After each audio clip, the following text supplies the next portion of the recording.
जागतिक घटनांचा आपण अभ्यास करत असताना पवित्र शास्त्रानुसार जगामध्ये सध्या काय घडत आहे हे आपण पाहणार आहोत. आणि आजचा आपला विषय आहे द न्यू वर्ल्ड ऑर्डर किंवा नवीन जागतिक व्यवस्था. आता सध्याच्या काळात आपण पाहतो की माहिती तंत्रज्ञान आणि सर्व क्षेत्रामध्ये मेडिकल फील्ड असो कोणत्याही याच्यात ॲडव्हान्स्ड टेक्नॉलॉजी आणि झपाट्याने प्रगती होत आहे. 2-3 महिन्यामध्ये मोबाईल आणि काही उपकरणं हे जुने होत आहे, त्याच्यात अपडेट येत आहे, तितक्या झपाट्याने प्रगती चाललेली आहे. परंतु जागतिक व्यवस्था किंवा न्यू वर्ल्ड ऑर्डर याच्याबद्दल काय सांगितलेलं आहे, जागतिक नेत्यांचं काय म्हणणं आहे आणि पवित्र शास्त्रानुसार त्याच्याविषयी काय सांगितलेलं आहे ते आपण पाहू. तर आतापर्यंत बहुतेक जागतिक नेत्यांनी आणि राष्ट्रपतींनी नवीन जागतिक व्यवस्था असावी यावर एकमत केलेलं आहे. आणि त्याच्यात प्रामुख्याने जर आपण पाहिलं तर जॉर्ज बुश जे होते त्यांनी हा मुद्दा अधिक लावून धरलेला होता. त्याच्यानंतर बराक ओबामा यांनी देखील लावून धरलेला होता आणि त्यानुसार अचूक पावले उचललेली होती.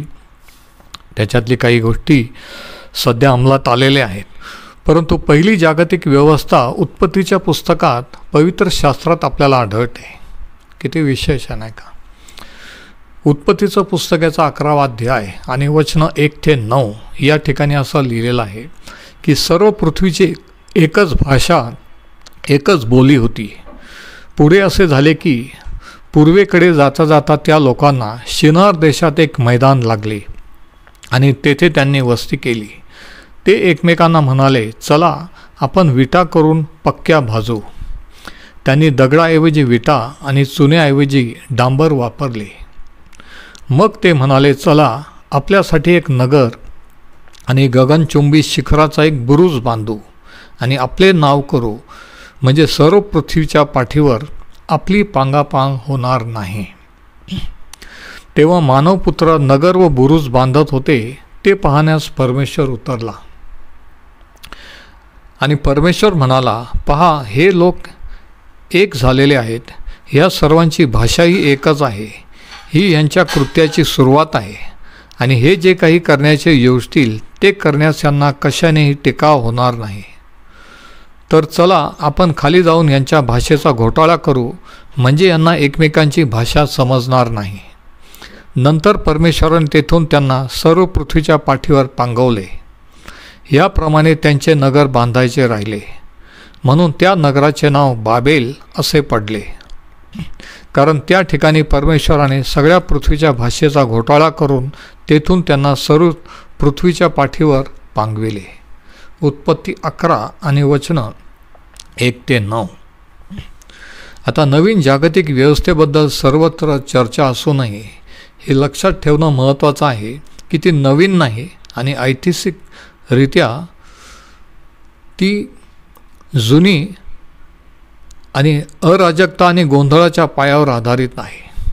खरं तर एक नवीन जागतिक व्यवस्था प्रथम आपल्याला उत्पत्तीच्या पुस्तकात दिसून येते.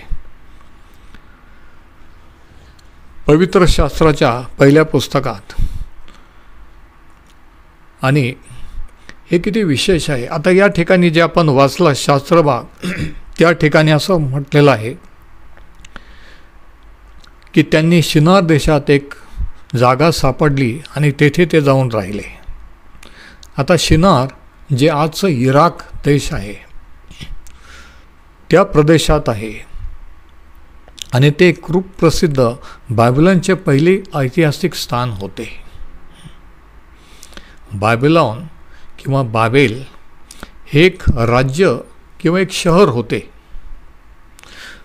आणि पवित्र शास्त्र असं सूचित करतं की पराक्रमी नेता निम्रोदने एक शक्तिशाली समाज किंवा शहर तयार करण्यासाठी त्याने सर्व लोकांना एकत्रित आणण्याचा निर्णय घेतला. आणि या समृद्ध शेतीच्या जमिनीत त्यांनी स्वर्गापर्यंत पोहोचणारा एक भव्य बुरुज बांधून त्यांचे एकीकृत सामर्थ्य घोषित करण्याचा आणि सुरक्षित करण्याचा निर्णय घेतला. उत्पत्ती 11 आणि वचन 1. आता हे मानवजातीच्या सामर्थ्याची आणि स्वयंपूर्णतेची घोषणा करणारे आणि लोकांना नवीन जागतिक व्यवस्थेत आकर्षित करणारे एक प्रतीक म्हणून उभे राहिले. निम्रोद आणि त्याच्या सल्लागाराने असा विचार केला असेल की एकाच राज्यासह वेगवेगळ्या गटांमध्ये आणि वेगवेगळ्या भाषांमध्ये धोका कशाला पत्करायचा, त्यापेक्षा आपण एकच राज्यात सर्व एकत्रित राहू, सार्वत्रिक शांती, एकच धर्म, एकच विचार असे करू आणि आपण आपल्यासाठी एक जागतिक व्यवस्था आणि समृद्ध असं शहर निर्माण करू, ही त्यांची कल्पना असेल. परंतु हे सर्व देवाच्या योजनेच्या विरोधात होते. कारण ज्यावेळेस परमेश्वराने मानवाची निर्मिती केली, आशीर्वाद दिला, त्याला सांगितलं की पृथ्वी व्यापून टाका, फलद्रूप व्हा आणि पृथ्वी व्यापून टाका. आणि जलप्रलयानंतर नोहाला आणि त्याच्या कुटुंबाला देखील आशीर्वाद देऊन असं सांगितलं की सर्व पृथ्वी तुम्ही व्यापून टाका. म्हणजे देवाची अशी इच्छा होती की प्रत्येक राष्ट्र हे वेगळं असावं, त्या सर्वांनी एकत्रितपणे एकाच ठिकाणी नसावं. म्हणून एकच जी भाषा होती, देवाने त्यांची भाषा बदलली आणि त्यानुसार ते पृथ्वीच्या वेगवेगळ्या ठिकाणी त्यांची पांगापांग झाली. म्हणजे निम्रोद आणि हे लोक बाबेलचा बुरुज बांधण्यासाठी जे काही एकत्रितपणा करत होते ते देवाच्या इच्छेविरुद्ध, देवाच्या व्यवस्थेच्या विरुद्ध होतं. आणि हे आपल्याला नव्या करारात देखील आढळतं. नव्या करारात प्रेषितांची कृत्याचा 17वा अध्याय आणि 26व्या वचनात असं लिहिलेलं आहे. प्रेषित पाऊल आपल्याला सांगतो की एका माणसापासून त्याने सर्व मानवजात निर्माण केली की त्यांनी संपूर्ण पृथ्वीवर राहावे आणि त्यांच्यासाठी नेमलेला वेळ व त्यांनी कुठे राहावे याची नेमके ठिकाणे निश्चित करावीत. म्हणजे राष्ट्रांसाठी देवाचा हेतू हा होता की लोकांनी एकाच ठिकाणी एकत्रित होऊ नये, तर संपूर्ण पृथ्वीवर पसरावे. सुरुवातीला त्याने मानवजात ही फलदायी व्हावी, पृथ्वी भरावी असे सांगितले. उत्पत्ती 1:27-28 ज्यावेळेस त्याने आदाम आणि हवा यांना आशीर्वाद दिला की सर्व पृथ्वी व्यापून टाका.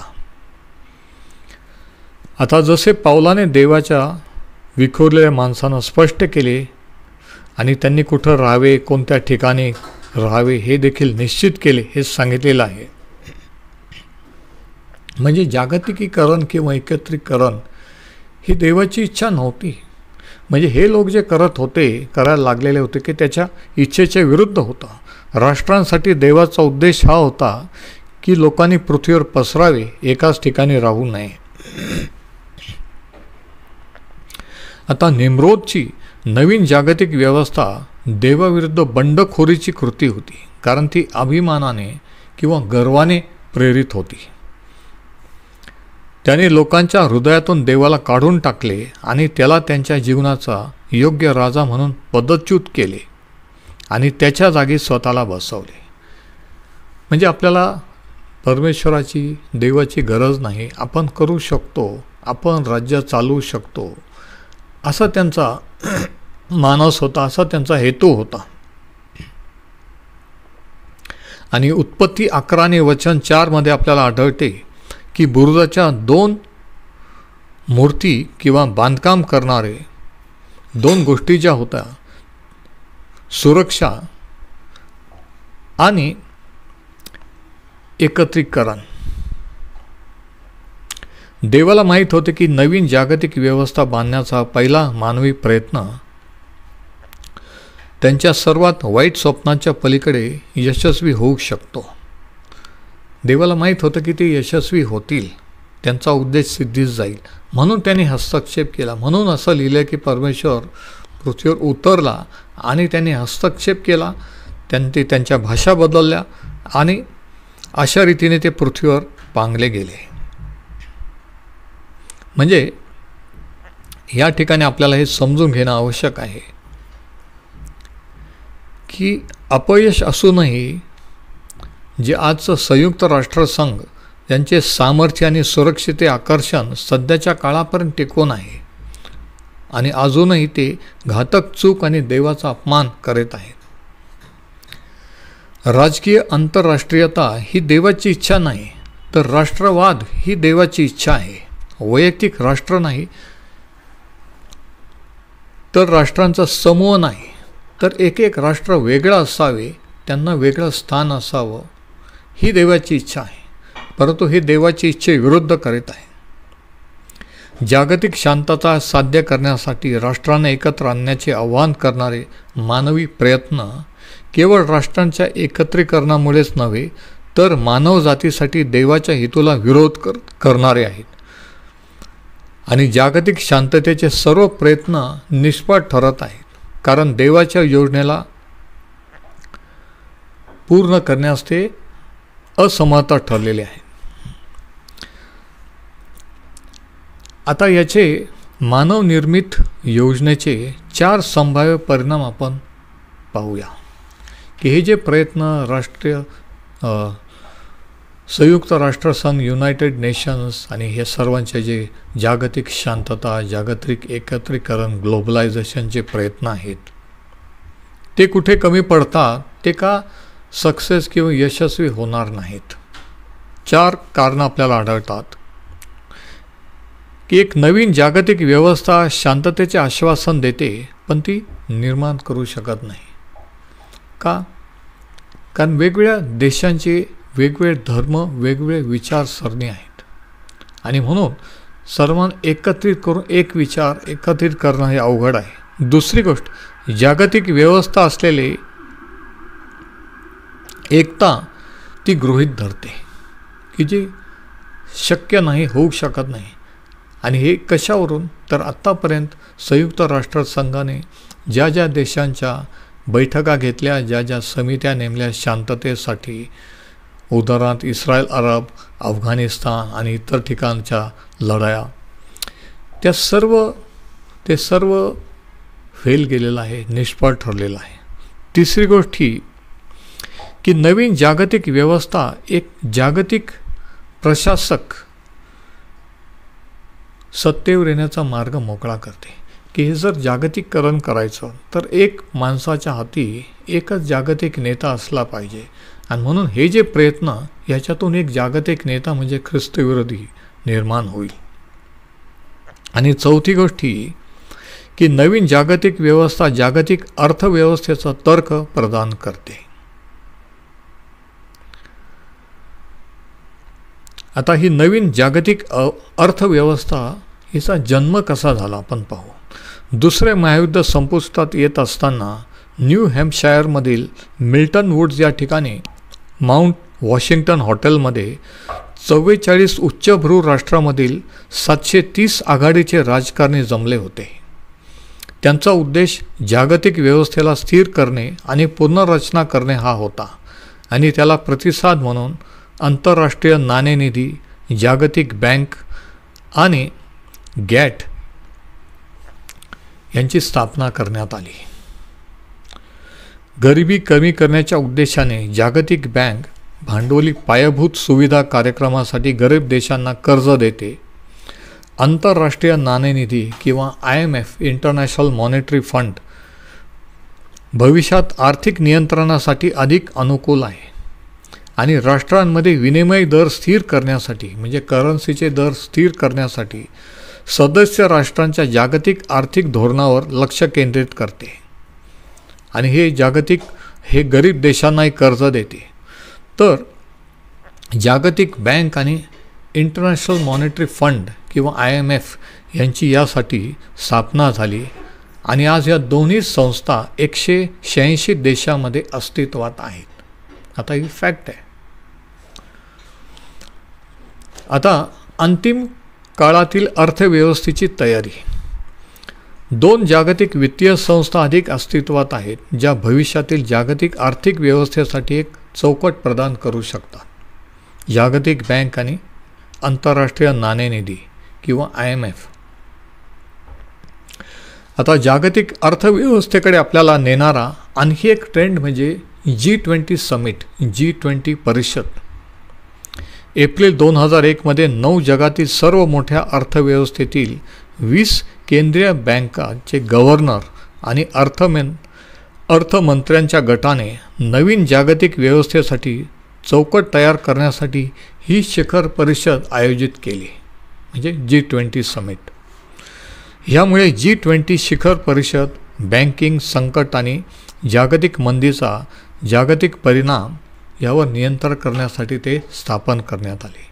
म्हणजे बघा, आता हे मी कशासाठी सांगत आहे की जे आपण उत्पत्तीच्या पुस्तकात वाचलं की पहिल्याने जो मनुष्य होऊन गेला निम्रोद, त्याने तो बुरुज बांधून एकत्रित करण्याचा प्रयत्न केला की एकच धर्म, एकच विचार, एकच राष्ट्र, एकच गव्हर्नमेंट आपण निर्माण करू. हे देवाच्या आज्ञेच्या विरोधात होतं की संपूर्ण सृष्टी व्यापून टाका. देवाची इच्छा होती की त्यांनी वेगवेगळ्या भाषेचे लोक वेगवेगळ्या देशामध्ये पृथ्वीवर पांगले जावेत, विस्तार व्हावा, परंतु ह्याने त्याच्या उलट केलेलं आहे. आणि आत्ता जे काही चाललेलं आहे की जागतिक ग्लोबलायझेशन हे स्पिरिट किंवा हीच कल्पना आहे जी आपण उत्पत्तीच्या पुस्तकात पाहतो. आता जागतिक अर्थव्यवस्थेकडे करणारा आणखी एक घटक म्हणजे युरोपियन राष्ट्रांची सत्ता परत हस्तगत करणे. EU किंवा युरोपियन युनियनची स्थापना आपल्याला माहीत आहे की जे झालेली. आता ह्याची पार्श्वभूमी पवित्र शास्त्रानुसार, इतिहासानुसार हे जागतिकीकरण करण्याचे प्रयत्न वारंवार इतिहासात, मानवजातीच्या इतिहासात घडत आलेले आहेत. वेगवेगळ्या सम्राटांनी, वेगवेगळ्या देशांनी ग्लोबलायझेशन किंवा जागतिक सत्ता स्थापन करण्याचे प्रयत्न केलेले आहेत. म्हणून आज जे चालले ते नवीन नाही, याची सुरुवात उत्पत्तीच झाली आणि इतिहासामध्ये आपण वारंवार हे प्रयत्न झालेले पाहतो. त्याचे काही उदाहरण आपण पाहू. आता 2500 म्हणजे 2500 वर्षापूर्वी देवाने त्याचा सेवक किंवा संदेष्टा दानियल याला एक जगाच्या अंतिम काळाविषयीच्या किंवा जगाचा एक दृष्टांत दाखवला, वर्ल्ड गव्हर्नमेंट, की मानवजातीच्या इतिहासात कोणकोणते साम्राज्य स्थापन होतील, वर्ल्ड एम्पायर्स, आणि अंताच्या वेळेस कोणतं साम्राज्य असेल याविषयीचा त्याला, म्हणजे ते स्वप्न ॲक्च्युली नबुकदनेस्सर राजाला पडलं होतं, ते पण देवाकडून होतं आणि त्याचा अर्थ दानिएलला सांगितलेला आहे. किती विशेष आहे का. एक विधर्मी राजा, जो देवाला न मानणारा, इस्रायलच्या देवाला न मानणारा, त्याच्याशी देव बोलू शकतो का, त्याचा उपयोग करू शकतो का? हो, हेच आपल्याला शास्त्रात पाहायला मिळतं.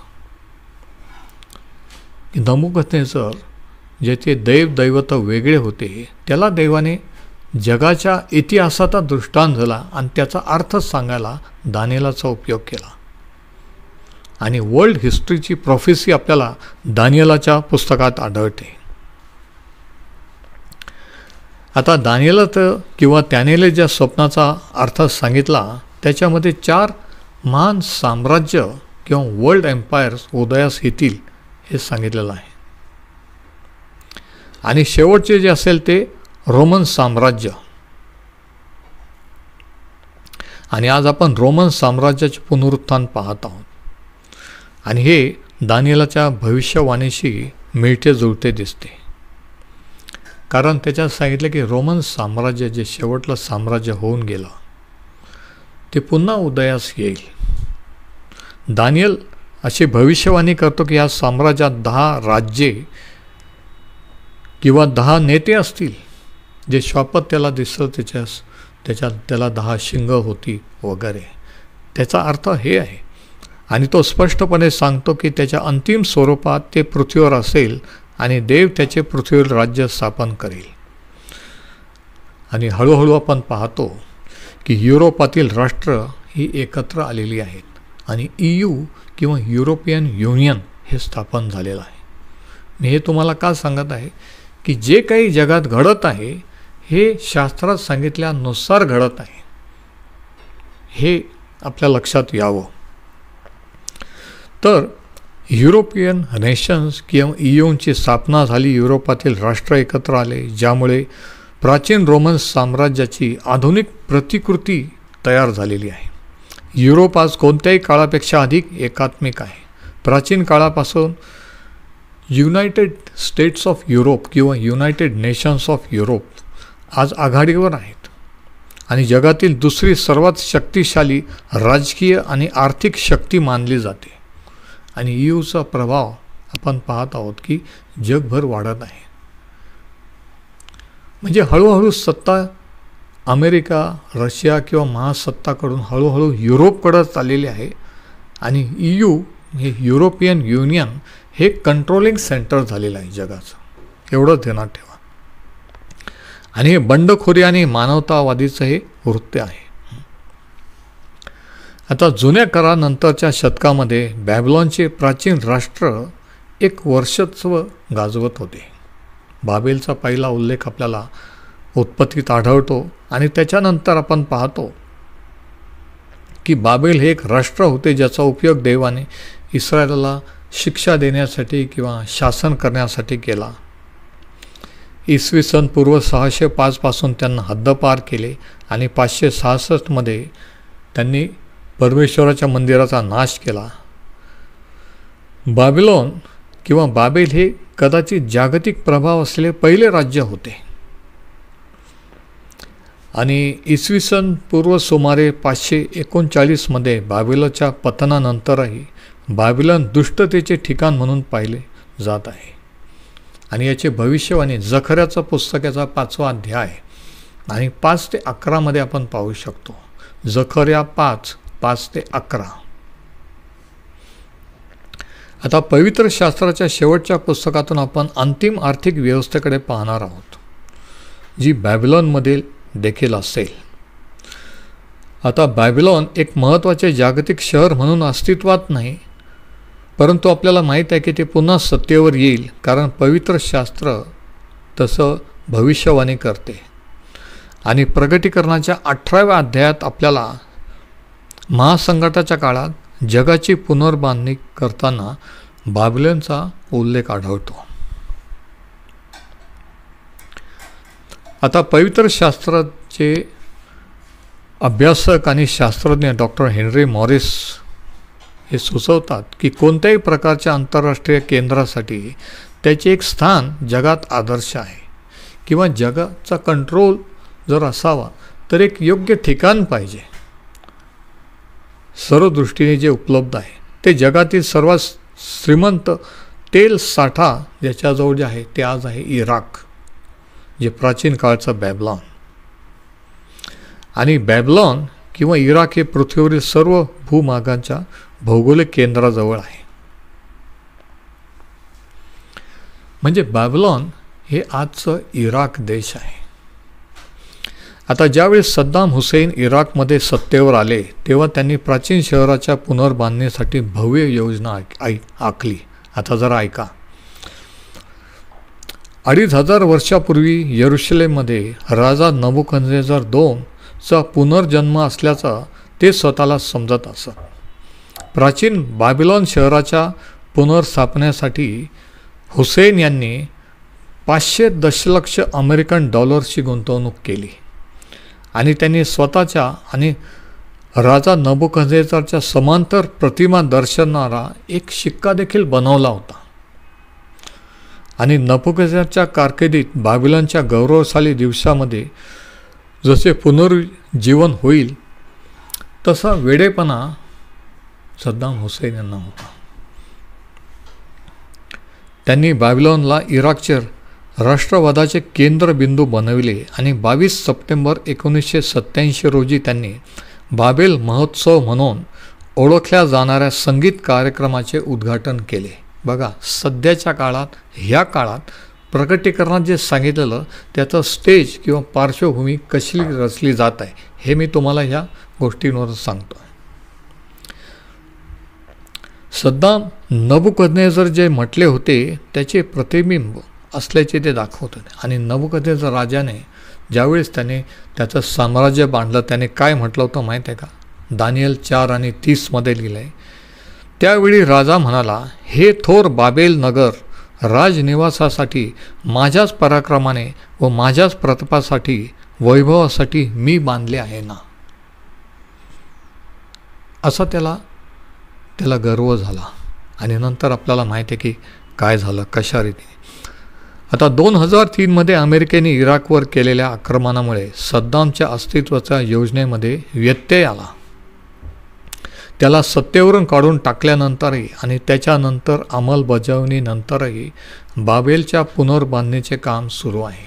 आता ह्याचा हेतू ज्यावेळेस अमेरिकेला कळला त्यावेळेस 2003 त्यांनी इराकवर अमेरिकेने हल्ला केला, आपल्याला माहीत आहे. आणि इराकची सत्ता, सद्दाम हुसेनची सत्ताही नष्ट केली. बघा, इराकसारखे युद्धग्रस्त राष्ट्र प्राचीन काळाच्या पुनर्बांधणीसाठी निधी कसा मिळवते हे स्पष्ट आहे. काही संसाधने 2010च्या सुरुवातीला तेलाच्या निर्यातीतून त्यांना मदत करतात. आता तेल हा इराकचा एकमेव निधीचा स्रोत नाही, तर अमेरिका आज इराकमध्ये पुनर्बांधणीसाठी पैसे टाकत आहे. बघा, युनेस्को खाजगी डोनर्सच्या मदतीने बॅबिलॉनमध्ये लाखो डॉलर्स टाकत आहेत. आणि सर्व काही योजनेप्रमाणे जर झाले तर बॅबिलॉनला पर्यटन शहर आणि वाणिज्य केंद्रात रूपांतर करण्याची संयुक्त राष्ट्रांची आशा आहे, युनायटेड नेशन्सची. आणि बॅबिलॉन हे शॉपिंग मॉल्स, हॉटेल्स आणि थीम पार्कसाठी सारखं एक सांस्कृतिक केंद्र बनवावं हा त्यांचा प्लॅन आहे. बघा, म्हणजे प्राचीन काळातलं बाबेल आणि आजचं इराक आणि युनायटेड नेशन्स किंवा संयुक्त राष्ट्रसंघ इराकवरच का फोकस करीत आहे हे कारण आपल्याला कळतं. अमेरिका इतके करोडो डॉलर्स इराकसाठी का खर्च करत आहे. 2003 अमेरिकेच्या परराष्ट्र विभागाने एक नोट जाहीर केली ज्यामध्ये बाबेलच्या भविष्यवाणीतील प्रकल्पासाठी 7 दशलक्ष डॉलर्सची प्लेट जाहीर केली. आणि ते म्हणतात की मानवजातीच्या समृद्धीसाठी ही योजना आहे. आता ब्रिटिश वृत्तपत्र द इंडिपेंडंटमध्ये एका लेखाचे शीर्षक असे होते, इराक ईडनच्या बागेतील नवीन उपक्रम. सुट्ट्या आणि इराक हे दहशतवाद नाही तर पर्यटन स्थळ करण्याची त्यांची योजना आहे. आणि ते पुढं असं म्हणतात त्या लेखामध्ये की संस्कृतीचा पाळणा आहे बॅबिलॉनची भूमी आणि एडेनची बाग परदेशी पर्यटकांसाठी स्वर्ग बनेल.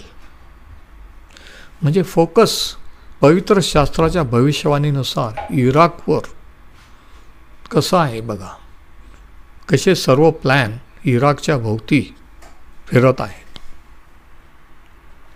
अमेरिकन सरकार जगाच्या भविष्यात बॅबिलॉन शहर आणि इराकचे मध्यवर्ती ठिकाण गांभीर्याने घेत आहे. त्यांनी सर्वात मोठे 470 चौरस दशलक्ष डॉलर्स बॅबिलॉनपासून फार दूर नसलेल्या बगदाद येथे जगातले महागडे अमेरिकन दूतावास उघडले. बाबेलच्या पुनर्बांधणीसाठी केलेल्या हालचाली आपण पाहू शकतो की जगाच्या शक्तींच्या नजरेत ह्या शहराचे विशेष आकर्षण आहे. आणि ही पावले पवित्र शास्त्राच्या भविष्यवाणीची पूर्ततेची सुरुवात आहे. किती विशेष आहे नाही का. शहरात ऐतिहासिक भूतकाळ आणि भविष्यसूचक भविष्य निम्रोदामुळे आधुनिक बॅबिलॉनची पुनर्बांधणी हा एक विशेष विषय बनलेला आहे. प्रकटीकरणात वर्णन केलेल्या भविष्यसूचक योजनेनुसार नंतर ख्रिस्तविरोधी जगाचा ताबा घेईल त्याचे सरकार रोममधील 3 प्रमुख शहरांमधून कार्य करेल. राजकीय जगावर तो यरुशलेममधून कार्य करेल. यहुद्यांसोबत करार केल्यानंतर धार्मिक जगावर तो नियंत्रण ठेवील. 2 थेसलोनिके 2:4. आणि बॅबिलॉनमधून तो त्याच्या आर्थिक चिंतांच्या जागतिक साम्राज्याचे नेतृत्व करेल. प्रकटीकरण 18. आता प्रकटीकरण 18:12 आणि 13 28 वस्तूंची यादी आहे जी शेवटच्या काळासाठी आधार बनतात. आर्थिक व्यापार याच्यावर अवलंबून असेल. आणि योहान त्या काळासाठी महत्त्वाच्या असलेल्या वस्तूंची यादी करतो. आपण वाचूया. आजकाल बातम्या येत आहेत की सोनं महागलं, सोनं चांदी कमी झालं. हे जे आहे हे कसं शास्त्राशी संबंधित आहे हे तुम्हाला मी सांगत आहे. प्रकटीकरण 18, 12 आणि 13. सोने, रुपे, मौल्यवान रत्ने, मोती, तागाचे तलम कापड, जांभळ्या रंगाचे कापड, रेशमी कापड, किरमिजी रंगाचे कापड, सर्व प्रकारचे सुगंधी लाकडे, सर्व प्रकारचे हस्तदंती पात्रे, सर्व प्रकारची अतिमौल्यवान लाकडाची, पितळेची, लोखंडीची व संगमरवरी पाषाणाची पात्र, दालचिनी, सुगंधी उटणी, धूपद्रव्य, सुगंधी तेल, ऊद, द्राक्षरस, जैतुनाचे तेल, सपीठ, गहू, गुरं, मेंढरं, घोडे, रथ, गुलाम व मनुष्यांचे जीव हा त्यांचा माल कोणी घेत नाही. प्रकटीकरण 18, 12 आणि 13. म्हणजे बघा, ह्या ज्या वस्तू, हे जे साहित्य आहे बिझनेसचं, हे प्रमुख साहित्य असेल. आणि याच्या सुरुवातीला काय, सोने, रुपये, मौल्यवान रत्न. आणि आज कशाचे भाव वाढत आहेत, कशावर फोकस आहे. आणि ते म्हणतात भारतात आणि इतर ठिकाणी देखील की काही दिवसानंतर तुमचे बँकेत असलेल्या पैशाला काही व्हॅल्यू राहणार नाही आहे, कॅशला उपयोग राहणार नाही. जमिनी किंवा सोनं किंवा चांदी हेच एक माध्यम असेल की जे आपल्याला वाचवू शकेल या असं अर्थतज्ज्ञांचं म्हणणं आहे. आता त्यांचं म्हणणं आणि प्रेडिक्शन हे प्रकटीकरण 18 नुसार किती अचूक आहे हे लक्षात घ्या. आता जे म्हणतात प्रकटीकरण शिकवा, प्रकटीकरण शिकवा, प्रकटीकरणाचा अभ्यास, हे मी तुम्हाला प्रकटीकरणातून सांगत आहे की सध्याच्या काळात घडणाऱ्या सोन्या चांदीचे भाव आणि हे आणि जे अर्थतज्ज्ञ यांचं मत हे किती प्रकटीकरणाच्या 18व्या अध्यायाशी मिळतं जुळतं आहे बघा, लक्षात घ्या. आता डॉलरसारख्या जागतिक चलनांचे महत्त्व कमी होत असताना सोने, चांदी आणि मौल्यवान दगड किंवा मौल्यवान रत्न हे प्रथम येतात. म्हणजे लवकरच अमेरिकन डॉलर्स जो आज जगातील टॉपला आहे तो टॉपला राहणार नाही आहे शास्त्रानुसार. मग टॉपला काय राहील, सोनं, चांदी आणि मौल्यवान रत्न. बघा,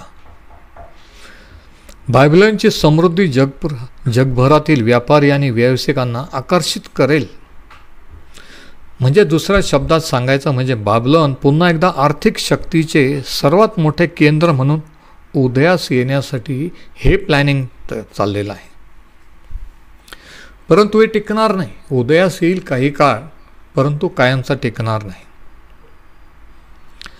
आता बाबेलचा नाश उत्पत्ती 11 मध्ये आणि बाबेलच्या बुरुजाचा पहिला उल्लेख असण्याने तेथे नेहमी मूर्तीपूजा, मानवतावाद आणि बंडखोरी हे आपल्याला पाहायला मिळते.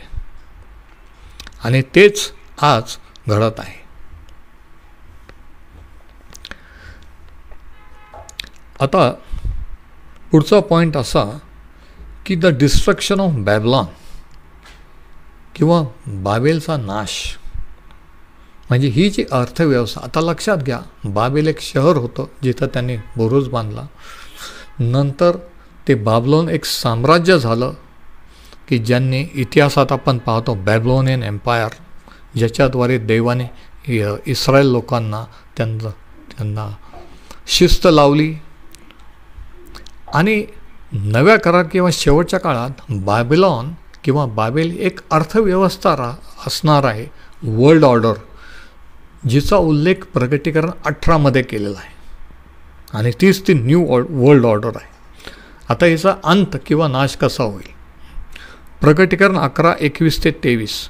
नंतर एका बलवान देवदूताने जात्याच्या मोठ्या तळीसारखा धोंडा उचलला आणि तो समुद्रात भिरकावून म्हटले, अशीच ती मोठी नगरी बाबेल झपाट्याने टाकली जाईल व यापुढे कधीही सापडणार नाही. म्हणजे ही जी न्यू वर्ल्ड ऑर्डर, ही अर्थव्यवस्था काही काळ टॉपला राहील ख्रिस्तविरोधाच्या काळात, परंतु ती फारशी टिकणार नाही. वीणा वाजवणारे, गवई, पावा वाजवणारे व कर्णा वाजवणारे यांचा नाद तुझ्यात यापुढे ऐकून येणार नाही. म्हणजे म्युझिशियन्स, म्युझिकल इन्स्ट्रुमेंट्स, कसल्याही कारागिरीचा कोणताही कारागीर तुझ्यात सापडणार नाही. आणि जात्याचा आवाज तुझ्यात यापुढे ऐकू येणार नाही.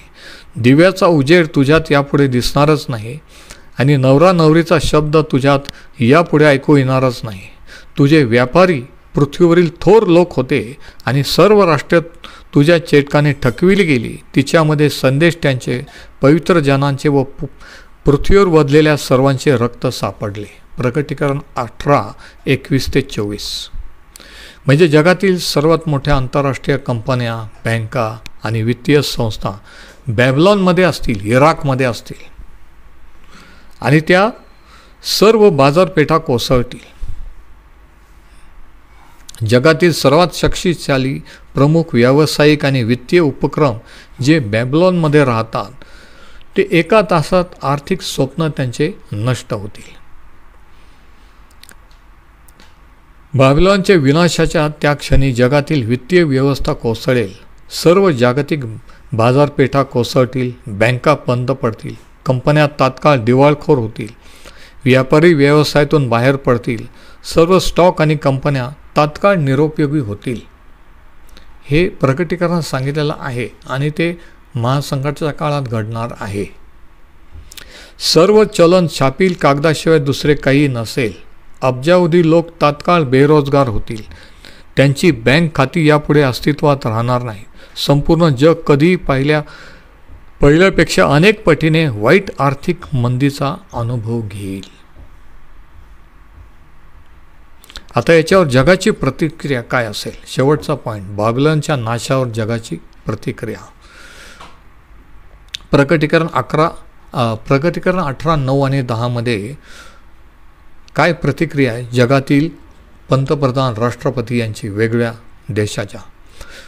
प्रकटीकरण 18:9 आणि 10. पृथ्वीवरील ज्या राजांनी तिच्याबरोबर जारकर्म विलास केला ते तिच्या पिढेच्या भयामुळे दूर उभे राहून तिच्या जळण्याचा धूर पाहतील, तेव्हा तिच्याकरता रडतील व ऊर बडवून म्हणतील.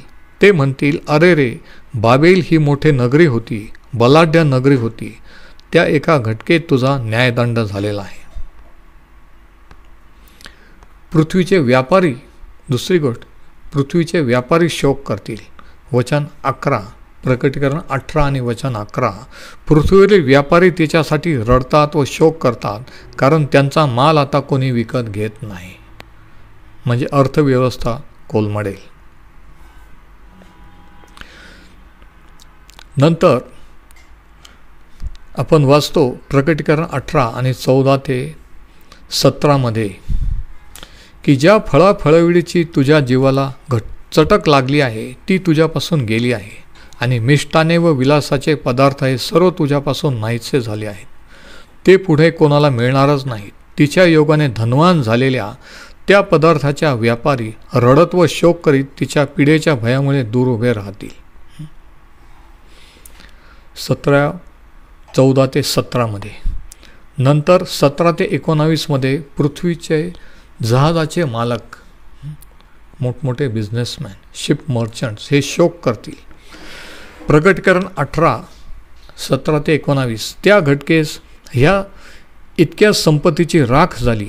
सर्व तांडेल, गलबतावरून बंदरोबंदरी जाणारे सर्व आणि खलाशी व समुद्रावर जितके उद्योगधंदा करणारे होते तितके दूर उभे राहिले आणि तिच्या जळण्याचा धूर पाहून ते आक्रोश करून म्हणाले, ह्या बाबेल नगरासारखी कोणती नगरी आहे?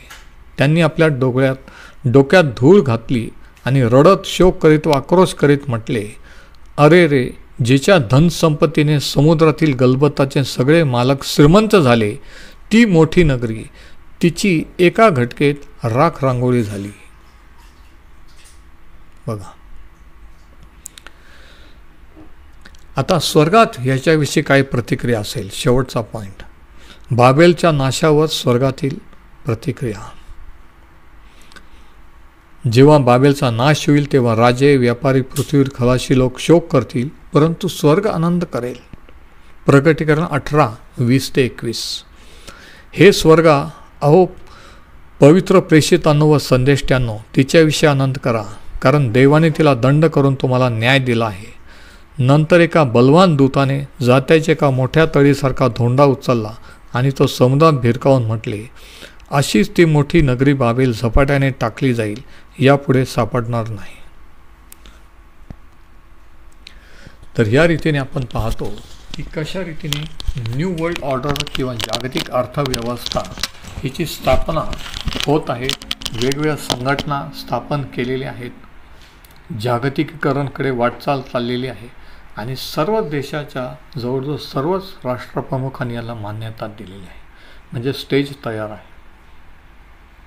किती विशेष आहे. परंतु हे होईल आणि ते नष्टही होईल असं पवित्र शास्त्र सांगतं. तर हे होते न्यू वर्ल्ड ऑर्डर